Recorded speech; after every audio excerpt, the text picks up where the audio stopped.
All right, all right. It's your favorite political innovator, David Washington, here with Battlefield Correspondent. It is day 11th of the mid decennial redistricting advisory committee.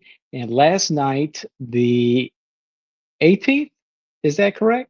The 18th of June, we had our 11th meeting, and there were three maps that were proposed.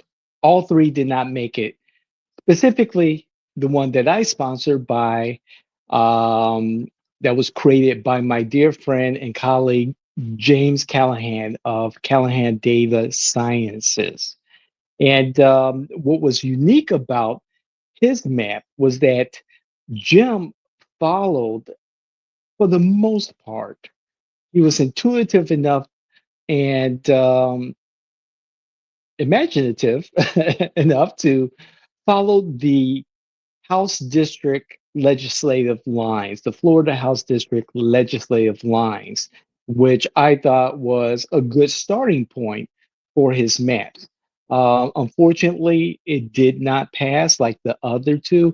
However, it sparked some very good conversation and it had some flaws. There were seven amendments that Jim recommended, and perhaps Jim will go back and recreate his map with those changes. So I was very honored to sponsor his map. It is the first of three maps that will be sponsored or carried by yours truly. We have two maps that will be discussed next meeting, our 12th meeting, and that would be July 6th, if I remember that correctly. We will be meeting at the Board of Commissioners chambers downtown Orlando. But before I sign off, I do want to bring up an issue that came up, and not necessarily in the map that I sponsored or I created um, for the next meeting, Washington map number two.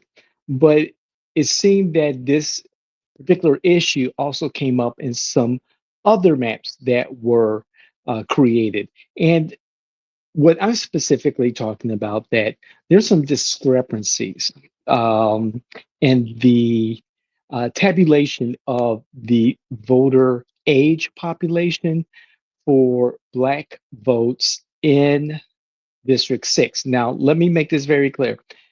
I I really don't care about Black districts or Hispanic districts or whatever. I'm more concerned about the equitable distribution of our voting age population across all eight districts, period. I am more concerned about following the law than I am about making sure that a county commissioner is in the district that they represent now and will represent into the future. I'm more concerned about the distribution, the fair, equitable distribution of the population across all the districts. Now, saying that, we found in Washington Map too, and I know this in the audience, there were others who also kind of acknowledged that there's a problem, a discrepancy that is not minor. When you take Washington 2 map as an example, we saw in District 6, data indicated a Black voting age of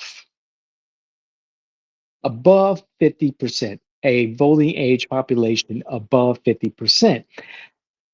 And this will identify it as a majority Black district. That's how it all panned out in that particular map. However, in the final staff report, after the data people, legal people do what they need to do, the consultant that is working with the county and making sure that everything works out correctly in the map itself, In the final staff report, new racial and ethnic categories were introduced, reclassifying the individuals who identify as both Black and another ethnicity. Okay, so let me repeat that. In the final staff report, new racial and ethnic categories were introduced, reclassifying individuals who identified as both Black and another ethnicity. Okay, these individuals were removed from the Black count and placed into a multiple category titled NH, non Hispanic, more than two races. And as I stated, NH stands for non Hispanic. Non Hispanic, more than two races. The district in our map is now no longer a full statistical Black majority, not because the population changed, but because the definition of who is considered Black was quietly redefined after submittal only to appear in the staff report. There's a discrepancy in the day's redistricting software and then the final or the staff report after the map is submitted. So this is something that needs to be reconciled. This is something that I brought up towards the end of our meeting. So please check it out on Orange TV, the mid decennial redistricting advisory committee meeting last night. Please check it out and let me know what your thoughts are. However, staff did say that they will look into this matter, and the co-chairs really encourage the staff to take a look at this and report their findings later. So, saying that, please, I encourage everyone to come out and to these meetings, check it out, get involved. You can watch it on Orange TV Live or watch the replays. Again, Orange TV right here in Orlando, Florida, and participate. Talk to your neighbors, talk to your friends, talk to your electeds, talk to candidates about this whole process. And please let us know what you think. Also, I want to let you know, Jay in Washington, we're doing incredible things, specifically with the T8020 token. We talked about this. Check it out. P8020community.com.